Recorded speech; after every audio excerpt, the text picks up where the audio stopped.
안녕하세요, 여러분. 제4과목 시스템 분석 및 설계고요. 우리가 시스템의 개요부터 진행하도록 할게요. 자, 우리가 시스템이란 무엇일까 한번 우리가 정의를 한번 내려보도록 할게요. 우리가 이제 어떤 걸 개발하고자 할 때 시스템이 갖춰져 있어? 그런 이야기를 하죠. 그런 거 말을 할 때, 시스템이라는 것은 무엇일까라는 겁니다. 어떤 목적을 달성하기 위해서, 그런데 우리가 이제 혼자서 하는 게 아니고 또 조직에서 하는 거기 때문에 공통의 목적을 달성하기 위해서 시스템, 그럼 컴퓨터 하나, 그거 딱 하나만 말하는 거 아니죠. 그 속에 들어가 있는 여러 가지 또 많이 이제 요구를 하게 되고 또 부수적으로 달려져 있는 것들도 함께 이야기를 하는 거죠. 뭐 프린터라든지 뭐 스캐너라든지 그런 것들이 여러 가지 상호 관련된 요소들을 유기적으로 이제 결합한 것을 말을 한다라는 거죠. 그리고 공통의 목적을 달성한다. 그리고 미리 정해놓은 예정된 기능을 수행하기 위한 것이다. 그리고 여기도 이제 상호 관련된 상호 작용을 갖는 요소들을 이제 결합한 것이다 라는 거죠. 그리고 이제 시스템이 가지고 있는 특성을 한번 살펴볼게요. 목적성, 자동성, 제어성, 종합성이다. 이렇게 볼 수가 있는데 목적성이다 라고 한다면 시스템의 목적성이다 라고 하면 시스템이 뭐라 그랬어요? 공통의 목적을 달성하기 위한다 라는 거죠. 그래서 공통된 최종 목표에 도달해야 된다. 도달하고자 하는 특성을 우리는 목적성이다 라고 하고, 자동성이다 라고 하면은 이제 뭐냐면 어떤 주어진 대로만 딱 가면 좋잖아요. 그런데 시스템이라는 게 또 그렇지 않죠. 어떤 상황이 변화가 되는 경우가 있죠. 상황의 변화에 의해서 스스로 대처할 수 있는 그런 특성이 되겠습니다. 그러니까 소프트웨어적으로 하나 예를 든다라고 하면은 이런 거죠. A라는 변수에다가 코리아를 딱 집어넣을 거예요. 근데 여기다가 문자 표시 이걸 해야 되는 거예요. 그런데 A는 KOREA다. 이렇게만 쓰면 어때요? 오류가 발생이 되죠. 이렇게요. 그런데 어떤 시스템은 이렇게 입력을 하면 자동으로 따옴표를 붙여서 그냥 처리를 해줘요. 그럼 오류 없이 쭈루루 진행되는 거잖아요. 이런 상태 변화, 하나 예를 든 거예요. 이런 상태 변화에 대해서 스스로 대처할 수 있는 특징이다 라는 것이고요. 그 다음에 제어성입니다. 제어한다 라는 것은 어떤 정해진 규정이 있는데 거기서부터 이탈되는 사태가 발생을 됐을 때 그걸 사전에 감지를 해가지고 바르게 수정해 가는 그런 특징이 되겠고요.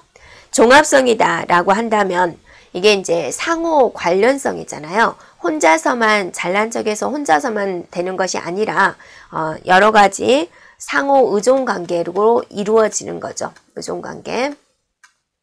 예를 들어서 한번 볼까요? 스캐너가 있어요. 근데 스캐너라는 장치는 컴퓨터랑 연결해야지 빛을 보는 것이지 스캐너만 달랑 있어서는 또 더 좋은 효과를 볼 수가 없잖아요. 그런 종합성이다. 그죠? 그래서 시스템이 가지고 있는 특성 이렇게 이제 살펴봤고요. 시스템에 기본 요소가 있어요. 우리는 뭐든지 입력이 있으면 뭐가 있죠? 출력이 있죠. 그 안에서 들어간 것이 그대로 나오면 돈가스를 먹었는데 돈가스가 그대로 나온다. 의미 없잖아요. 안에서 여러 가지 처리 작업을 하겠죠. 그래서 입력이다 라는 것은 여러 가지 데이터, 또 조건, 방법 이런 것들을 시스템에 넣는 것을 말을 하고, 처리다 라고 하면은 뭐 더하세요, 빼세요. 그런 하나의 쉬운 예처럼 어떤 조건에 따라서 변환하는 것을 말을 하고요. 그러면 이 처리된 결과를 눈에 보여줘야 되겠죠. 그래서 시스템에서 결과를 산출하는 것을 말을 합니다. 다음에 이제 제어다, 피드백이다 라는 이야기가 있는데, 제어한다 라는 것은 처리 과정이 잘 되어가고 있나? 라고 감독한다. 그리고 각 단계에서 생성되는 여러 가지 이제 조건을 이제 판단하는 거죠. 그래서 어떤 돌발 사태가 발생이 된다. 그러면 이제 해결하는 이런 안정화 기능까지 포함된 것을 제어다라고 하고요. 피드백을 받는다. 그러면 이걸 우리는 반복 처리라고 이야기를 하죠. 이걸 이제 우리가 그림으로 그려본다면 어떻게 그릴 수 있을까요? 자, 여기가 입력이 되고 출력, 입력과 출력 사이에 많은 것들이 있죠. 잘하고 있나 제어하는 기능, 그 다음에 이제 여러 가지 조건 변화를 하는 처리하는 기능, 그 다음에 피드백 이렇게 볼 수가 있고 입력이 들어가서 처리를 해서 출력 결과를 오는데 자, 제어는 모든 곳을 통제합니다. 입력이 잘 되고 있나, 처리가 잘 되고 있나, 출력이 잘 되고 있나, 출력을 했는데 뭔가 고쳐야 되겠군. 그러면 다시 입력으로 가는 이렇게 그림으로 표시할 수가 있습니다. 자, 시스템 분석가다라는 것은 시스템의 전반적인 흐름, 또 사용자들의 요구사항 이런 것들을 파악하고 해결책을 마련하는 사람이다라는 거죠. 그래서 아무나 시스템 분석가가 될 수 있을까? 시스템 분석가는 이제 어떠한 역량을 갖추고 있어야 될까? 일단은 그 시스템에 그 기업에 맞는 시스템을 개발을 하기 때문에 기업에 대한 목적, 기업에 대한 목적을 정확하게 알고 있고 현 시스템의 문제점을 정확하게 기억하고 그래서 그거를 어떻게 해결해야 되겠다. 해결책까지 제시할 수 있어야 됩니다. 문제점은 누구나 다 지적할 수 있죠. 우리가 살면서도 계속 불만만 이야기하는 사람 있잖아요. 그 불만에 대한 해결책까지 제시할 수 있어야 된다라는 거고요. 그 다음에 시스템이기 때문에 컴퓨터와 밀접한 관계가 있으니까 컴퓨터에 대한 기술, 또 컴퓨터에 대한 관리 방법 이런 것들도 이제 알아야 되겠고요. 그 다음에 이제 어떻게 시간 배정을 할 것이냐, 시간 배정이라든지 계획이라든지 이거를 빠르게 파악을 해줘야죠. 예, 빠른 시간 내에 파악을 해줘야 됩니다. 그 다음에 컴퓨터, 이제 하드웨어적인 지식, 그 다음에 소프트웨어에 대한 지식을 이제 갖추고 있어야 된다라는 거고, 그 다음에 이제 주변 업계에는 어떻게 처리하는지, 업계에 대한 동향, 그것에 관련된 법규, 이런 것들을 이제 파악할 수 있어야 되겠고, 그 다음에 우리가 이제 개발할 때 항상 창조성이 있어야 되겠고, 현장 분석, 경험, 이런 것들을 이제 갖추고, 현장이죠. 네, 현장, 분석, 경험, 이런 것들을 이제 갖추고 있어야 되겠고, 무엇보다 또 중요한 것은 의사소통이죠. 사용자, 프로그래머, 또 경영진, 이런 분들과 의사소통을 이제 원활하게 해결하는 그런 해결사 역할도 수행할 수 있어야 된다. 이게 이제 시스템 분석가가 갖춰야 될 이제 역량이 되겠습니다. 자, 이 부분들은 많이 출제가 되는 부분들이에요. 그래서 여러분이 하나하나 모두 중요한 부분만 제가 이제 말을 했습니다. 네. 문제 풀어볼까요? 네, 시스템의 기본 요소와 거리가 먼 것은 그랬습니다. 자, 입력, 출력, 처리, 제어, 피드백 그렇게 이루어졌고 상호우조는 기본 요소와 거리가 멀죠. 그래서 정답은 4번이겠군요. 자, 이번에는 시스템 개발 생명 주기에 대해서 살펴보도록 할게요. 그래서 이거를 우리가 뭐라고도 이야기를 하냐면 SDLC다라고도 이야기를 합니다. 자, 그러면 이 시스템 개발 생명 주기라는 것은 무엇일까라는 겁니다. 그래서 시스템을 개발을 하잖아요. 그러면 개발하는 과정에서 공통적으로 반복되는 단계가 있겠죠. 네, 그거를 말을 합니다. 그래서 시스템 개발 주기다라고도 이야기를 하고 있고요. 그러면 시스템 개발 생명 주기의 순서는 어떻게 이루어질까라는 겁니다.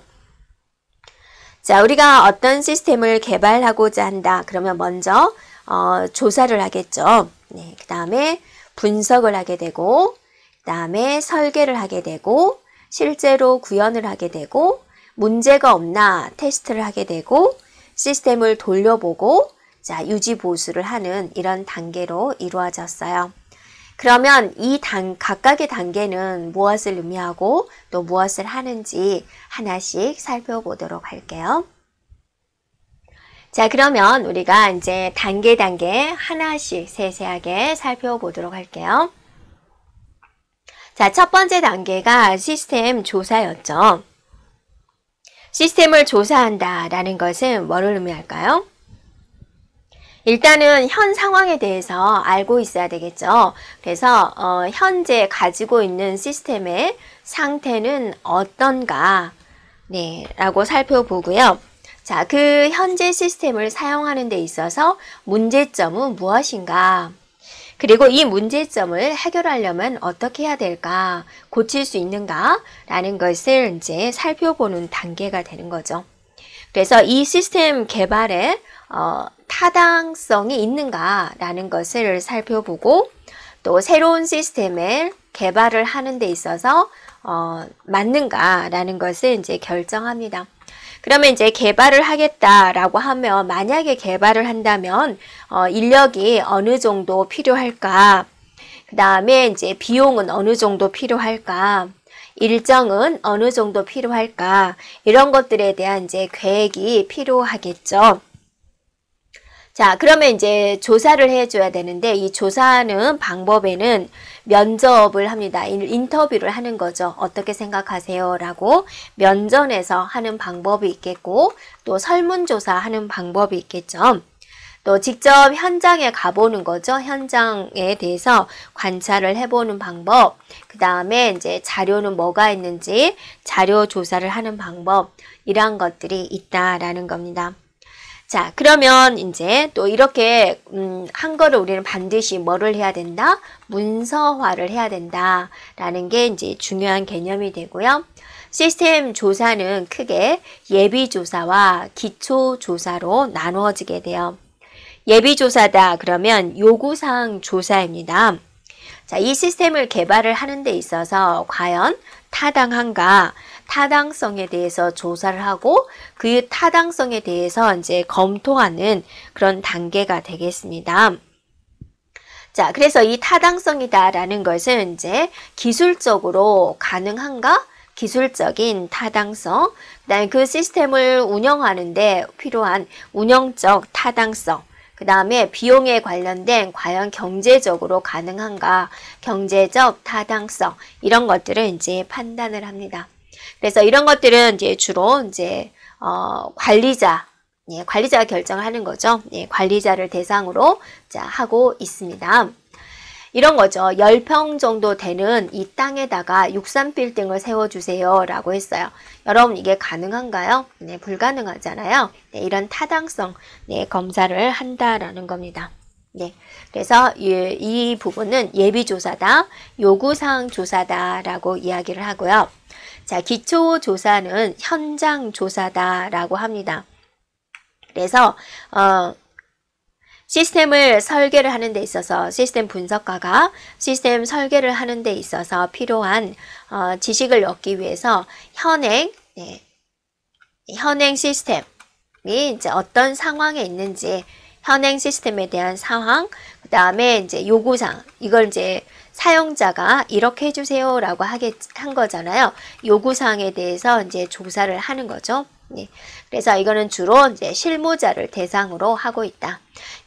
예비조사, 요구사항 조사는 이제 관리자를 대상으로 하는 것이고요. 네, 이건 사용자의 요구사항이죠. 네. 그래서 기초조사, 현장조사다. 그러면 이제 현장은 실무자잖아요. 실무자를 대상으로 하고 있습니다. 자, 이제 시스템 조사를 마쳤어요. 네. 그래서 시스템 조사 단계에서 사용자의 요구사항 파악을 했고 또 현행 시스템의 문제점 파악을 했어요. 네. 그러면 이제 그거 가지고 이제 문서화를 시켜줘야 되겠죠. 그래서 요구 분석 명세서를 작성하는 과정이다 라는 겁니다. 그래서 이제 조사한 것을 최종적으로 이제 문서화 하는 단계다라는 겁니다. 조사 단계에서 조사된 사용자의 요구사항, 현행 시스템 문제점 이런 것들을 이제 정확하게 파악을 하고 요구 분석 명세서를 작성하는 거다. 서류화한다, 문서화한다 라는 겁니다.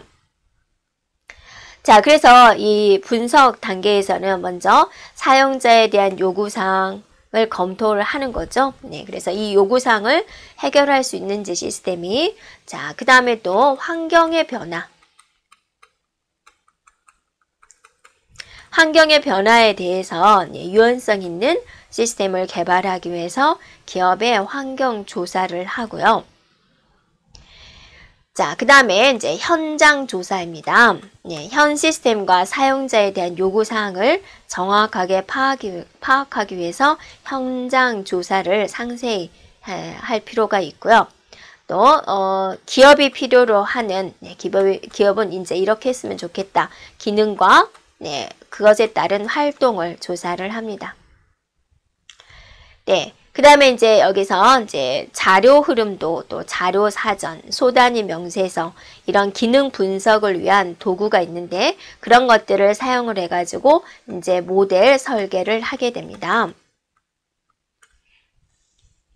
자, 시스템 분석 과정을 살펴보면 자, 기능 분석, 예비 설계, 비용 효과 분석 이런 순서대로 나가게 되는데요. 기능 분석이다 그러면 현 시스템에 대해서 이해를 하는 겁니다. 이렇게요. 네.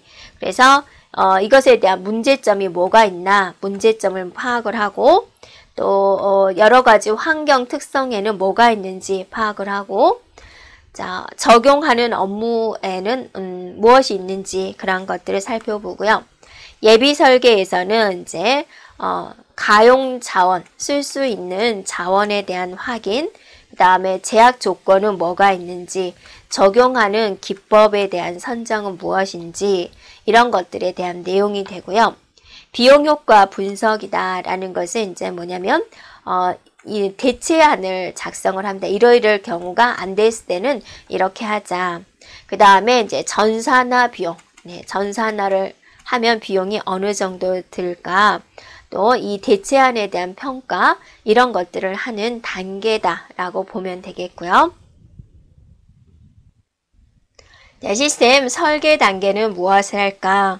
바로 앞단계가 시스템 분석 단계였죠. 시스템 분석에 의해서 정의된 시스템 요구 분석 명세서 즉 서류화된 게 있다라고 했죠. 그걸 토대로 해서 새로운 시스템을 좀 더 구체화하는 단계가 되겠습니다. 그래서 여기에는 기본 설계와 상세 설계로 나누어지게 돼요. 기본 설계는 분석 결과에 따라서 이제 사용자의 입장에서 눈높이가 사용자의 입장에서 시스템 전체를 이제 개괄적으로 이제 설계하는 그런 과정이 되겠습니다. 그 다음에 상세 설계다. 그러면 이제 각각의 기능들에 대해서 이런 식으로 할 거다. 논리적인 절차에 대해서 확정을 해주고 또 이제 입출력은 어떻게 할 것인지 입출력에 대한 내용 또 파일의 구체적인 내용 자, 이런 것들에 대한 이제 사양을 결정을 하기 위해서 진행되는 단계다라는 겁니다.